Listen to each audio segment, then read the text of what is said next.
How to change your Netflix reason. Hey everyone, welcome back to another tutorial video. In today's video, I'll show you how you can change the reason of your Netflix account.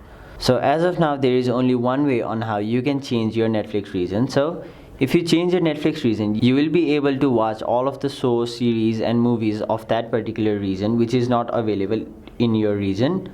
So in order to change your reason on Netflix, first of all, you'll have to go to your Play Store or App Store and then type in VPN,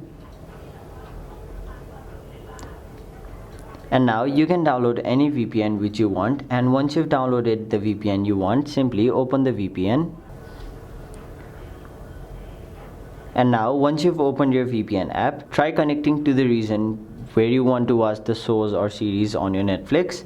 And once you've done that, if you open your Netflix app and now log into your account, if you are not already logged in, you will be able to view all of the shows, series, movies of that particular region.